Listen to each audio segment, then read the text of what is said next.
اللهم صل على محمد وعلى آل محمد كما صليت على إبراهيم وعلى آل إبراهيم إنك حميد مجيد.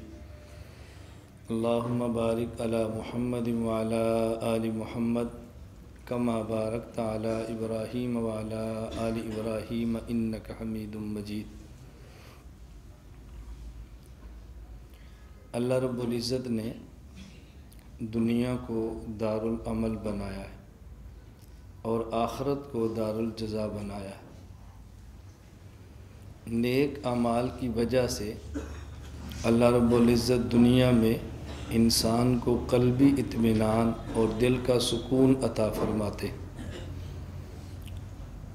اور گناہوں کی وجہ سے قلبی اطمینان اور دل کا سکون ختم ہوتا ہے، جس کا اثر انسان کے ظاہری اعضاء پر بھی ہوتا ہے، اور گناہوں کی وجہ سے انسان پر مصائب اور تکالیف بھی آتے ہیں، اور بسا اوقات نیک اعمال کے باوجود بھی انسان پر تکالیف آتی ہیں.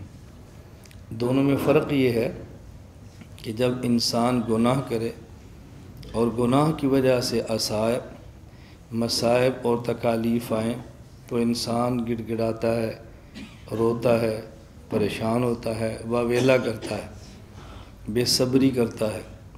اور جب نیک اعمال کرے، قلبی اطمینان اور دل کا سکون ملے اور پھر تکالیف بھی آئیں تو اس میں انسان ان تکالیف میں آہوزاری نہیں کرتا، آدمی اس میں پریشان نہیں ہوتا، ضرورت سے زیادہ بےتاب نہیں ہوتا، بلکہ اس کو اللہ کا امتحان سمجھ کر قبول کر لیتا ہے.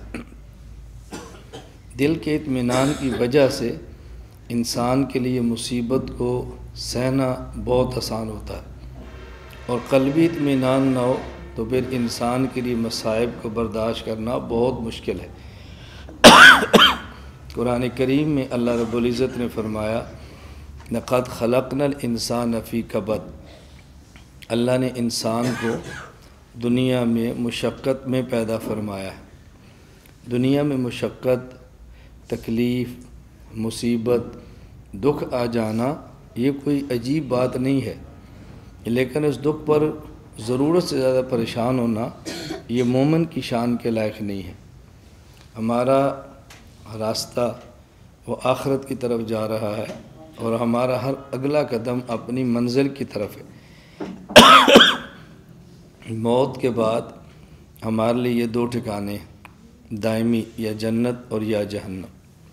اس تھوڑی سی زندگی پر فیصلہ ہونا ہے جنت کا، اور تھوڑی زندگی پر فیصلہ ہونا ہے جہنم کا. اگر کسی شخص نے 40 سال ایمان پر گزار دیے اور موت آئی تو دائمی اللہ جنت عطا فرمائیں گے، اور اگر 40 سال کفر پر گزر گئے اور موت آ گئی تو اس کو دائمی اور ابدی جہنم ملے گی. عام آدمی کے ذہن میں یہ سوال آتا ہے کہ جب 40 سال ایمان پر گزارے ہیں تو 40 سال کی جنت ملتی، 40 سال کفر پر گزارے ہیں تو 40 سال کی جہنم ملتی. لیکن 40 سال کے ایمان پر ابدی جنت کا ملنا اور 40 سالہ کفر پر ابدی جہنم کا ملنا، اس کی وجہ انسان کی نیت اور انسان کا باطن ہے. جو 40 سال ایمان پر جیتا ہے وہ اس نیت سے جیتا ہے کہ مجھے قیامت تک کی زندگی ملی تو ایمان پر رہوں گا، اور ہمیشہ زندہ رہوں تو ایمان پر رہوں گا. اور جو 40 سالہ کفر پہ جی کے مرتا ہے اس کی نیت ہوتی ہے کہ مجھے قیامت تک کی زندگی ملی تو کفر پہ رہوں گا، اور ہمیشہ زندہ رہا تو بھی کفر پہ رہوں گا.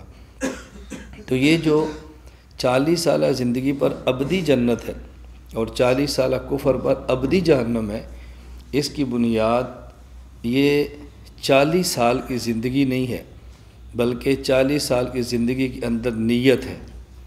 اس کو سمجھانے کے لیے ہمارے 2 لفظ استعمال ہوتے ہیں.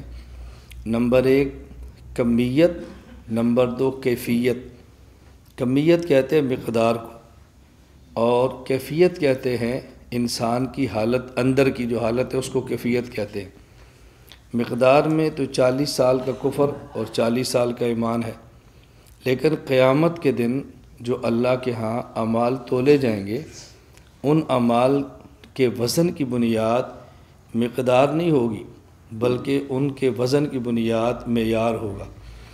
میں مثال دے کر کے بھی سمجھاتا ہوں۔ کسی پیٹرول پمپ پر جاؤ تو وہاں لکھا ہوتا ہے یہ مقدار اور معیار کا ضامن۔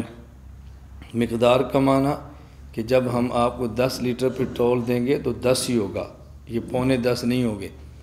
معیار کا معنی پیٹرول خالص ہوگا، اس کے اندر تیل کی ملاوٹ نہیں ہوگی۔ تو جہاں ملاوٹ نہ ہو، خالص ہو، اسے کہتے ہیں معیار، اور جہاں چیز پوری ہو اسے کہتے ہیں مقدار۔ تو قیامت کے دن اعمال کے وزن کی بنیاد مقدار نہیں ہوگی، اعمال کے وزن کی بنیاد معیار ہوگی۔ اب مقدار کو دیکھو تو 40 سال ہے، اور ابدی جنت جو مل رہی ہے وہ 40 سال کی مقدار پہ نہیں، بلکہ 40 سال کے اندر جو خالص نیت ہے اس معیار پر ابدی جنت مل رہی ہے۔ اور اللہ رب العزت نے قرآن کریم فرمایا انا اخلصناہم، کہ ہمارے بہت سارے ایسے بندے ہیں کہ جن کو ہم منتخب کرتے ہیں، چن لیتے ہیں، ان کو اخلاص کی نعمت عطا فرما دیتے ہیں۔ تو ایک ہے اندر کی کیفیت جسے اخلاص کہتے ہیں، جسے معیار کہتے ہیں۔ ایک ہے باہر کا وزن عمل، جسے گنتی، اسے مقدار بھی کہتے ہیں، کمیت بھی کہتے ہیں۔ لا الہ الا اللہ، لا الہ الا اللہ،